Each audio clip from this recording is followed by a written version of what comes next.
ಮುಂಬರುವ T20 world ಕಪ್ಗೆ team ಇಂಡಿಯಾವನ್ನು ಪ್ರಕಟ ಮಾಡಲಾಗಿದೆ. ಇನ್ನು ಟಿ20 ವರ್ಲ್ಡ್ ಕಪ್ಗಾಗಿ ಪ್ರಕಟಗೊಂಡಿರುವಂತಹ ಟೀಂ ಇಂಡಿಯಾದಲ್ಲಿ ಒಂದು ದೊಡ್ಡ ಅಚ್ಚರಿಯ ನಿರ್ಧಾರವನ್ನು ಕೈಗೊಳ್ಳಲಾಗಿದೆ. ಟೀಂ ಇಂಡಿಯಾದ ಟಿ20 ತಂಡದ ಉಪನಾಯಕರಾಗಿದ್ದಂತಹ ಶುಭ್ಮನ್ ಗಿಲ್ ಅವರನ್ನ ತಂಡದ ಸ್ಕ್ವಾಡ್ ನಿಂದ ಕೈಬಿಡಲಾಗಿದೆ. ಕಳಪೆ ಫಾರ್ಮ್ ನಲ್ಲಿ ಇದ್ದಂತಹ ಶುಭ್ಮನ್ ಗಿಲ್ ಅವರನ್ನ ಟಿ20 ವರ್ಲ್ಡ್ ಕಪ್ಗೆ ಪರಿಗಣಿಸದಿರಲು ಬಿಸಿಸಿಐ ನಿರ್ಧಾರ ಮಾಡಿದೆ.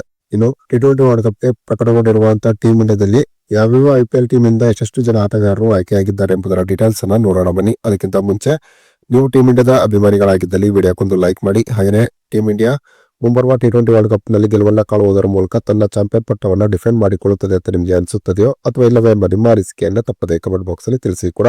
ಮುಂಬರುವ ಟಿ20 ವರ್ಲ್ಡ್ ಕಪ್ ನಲ್ಲಿ ಟೀಂ ಇಂಡಿಯಾದ ನಾಯಕತ್ವದ ಜವಾಬ್ದಾರಿಯನ್ನು ಸೂರ್ಯಕುಮಾರ್ ಯಾದವ್ ಹೊತ್ತಿದ್ದಾರೆ. ಸೂರ್ಯಕುಮಾರ್ ಯಾದವ್ ಕೂಡ ಕಳಪೆ ಫಾರ್ಮ್ ನಲ್ಲಿ ಇದ್ದರೂ ಕೂಡ ಸೂರ್ಯಕುಮಾರ್ ಯಾದವ್ ಮೇಲೆ ನಂಬಿಕೆಯನ್ನಿಟ್ಟು ಸೂರ್ಯಕುಮಾರ್ ಯಾದವ್ಗೆ ಟಿ20 ವರ್ಲ್ಡ್ ಕಪ್ ನಲ್ಲಿ ಟೀಂ ಇಂಡಿಯಾದ ನಾಯಕತ್ವದ ಜವಾಬ್ದಾರಿಯನ್ನು ನೀಡಲಾಗಿದೆ. ಇನ್ನು ಉಪನಾಯಕನಾಗಿ ಅಕ್ಷರ್ ಪಟೇಲ್ಗೆ ಜವಾಬ್ದಾರಿಯನ್ನು ನೀಡಲಾಗಿದೆ. ಇನ್ನು ಟಿ20 ವರ್ಲ್ಡ್ ಕಪ್ ಗಾಗಿ ಪ್ರಕಟಗೊಂಡಿರುವಂತಹ ಟೀಂ ಇಂಡಿಯಾದಲ್ಲಿ 4 ಜನ ಮುಂಬೈ ಇಂಡಿಯನ್ಸ್ ತಂಡದ ಆಟಗಾರರಿದ್ದಾರೆ.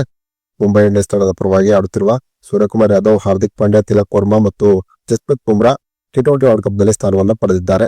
ಇನ್ನು KKR ತಂಡದ ಪರವಾಗಿ ಆಡುತ್ತಿರುವಂತಹ ರಿಂಕು ಸಿಂಗ್, ಹರ್ಷಿತ್ ರಾಣಾ ಮತ್ತು ವರುಣ್ ಚಕ್ರವರ್ತಿ ಟಿ20 ವರ್ಲ್ಡ್ ಕಪ್ ನಲ್ಲಿ ಸ್ಥಾನ ಪಡೆದಿದ್ದಾರೆ. ಸನ್ರೈಸ್ ಹೈದರಾಬಾದ್ ನಿಂದ ಅಭಿಷೇಕ್ ಶರ್ಮಾ ಮತ್ತು ಇಶಾನ್ ಕಿಶನ್ ಸ್ಥಾನವನ್ನ ಪಡೆದಿದ್ದಾರೆ. ಇನ್ನು ಚೆನ್ನೈ ಸೂಪರ್ ಕಿಂಗ್ಸ್ ತಂಡದಿಂದ ಶಿವಮ್ ದುಬೆ ಮತ್ತು ಸಂಜು ಸ್ಯಾಮ್ಸನ್ ಸ್ಥಾನವನ್ನ ಪಡೆದಿದ್ದಾರೆ. ಡೆಲ್ಲಿ ಕ್ಯಾಪಿಟಲ್ಸ್ ತಂಡದಿಂದ ಅಕ್ಷರ್ ಪಟೇಲ್ ಮತ್ತು ಕುಲ್ದೀಪ್ ಯಾದವ್ ಸ್ಥಾನವನ್ನ ಪಡೆದಿದ್ದಾರೆ. ಇನ್ನು ಪಂಜಾಬ್ ಕಿಂಗ್ಸ್ ತಂಡದಿಂದ ಹರ್ಷದೀಪ್ ಸಿಂಗ್ ಸ್ಥಾನವನ್ನ ಪಡೆದಿದ್ದಾರೆ. ಗುಜರಾತ್ ಟೈಟನ್ಸ್ ತಂಡದಿಂದ ವಾಷಿಂಗ್ಟನ್ ಸುಂದರ್ ಸ್ಥಾನವನ್ನ ಪಡೆದಿದ್ದಾರೆ. ಇನ್ನು IPL ನಲ್ಲಿ ಸದ್ಯ ಹಾಲಿ ಚಾಂಪಿಯನ್ ಆಗಿರುವಂತಹ RCB ತಂಡದಿಂದ ಯಾರು ಕೂಡ ಆಯ್ಕೆಯಾಗಿಲ್ಲ. ಜಿತೇಶ್ ಶರ್ಮಾ ಸೌತ್ ಆಫ್ರಿಕಾ ಮತ್ತು ಆಸ್ಟ್ರೇಲಿಯಾ ಎದುರು ನಡೆದಂತಹ ಟಿ20 ಸರಣಿಯಲ್ಲಿ ಟೀಂ ಇಂಡಿಯಾದ ಸ್ಕ್ವಾಡ್ ನಲ್ಲಿದ್ದರು. ಹೀಗಾಗಿ ಜಿತೇಶ್ ಶರ್ಮಾ ಮುಂಬರುವ ಟಿ20 ವರ್ಲ್ಡ್ ಕಪ್ ನಲ್ಲಿ ಟೀಂ ಇಂಡಿಯಾದ ಸ್ಕ್ವಾಡ್ ನಲ್ಲಿ ಸ್ಥಾನವನ್ನು ಪಡೆಯಬಹುದು ಎಂಬ ನಿರೀಕ್ಷೆಯಲ್ಲಿ RCB ಅಭಿಮಾನಿಗಳಿದ್ದರು. ಆದರೆ ಜಿತೇಶ್ ಶರ್ಮಾ ಬದಲಾಗಿ ಇಶಾನ್ ಕಿಶನ್ಗೆ BCCI ಮಳೆ ಹಾಕಿದ ಕಾರಣ Jitesh Sharma T20 world cup squad ನಿಂದ ಹೊರಬಿದ್ದಿದ್ದಾರೆ. ಇನ್ನು ರಾಜಸ್ಥಾನ್ ರಾಯಲ್ಸ್ ತಂಡದಿಂದಲೂ ಕೂಡ ಯಾವುದೇ ಒಬ್ಬ ಆಟಗಾರ ಇಲ್ಲ.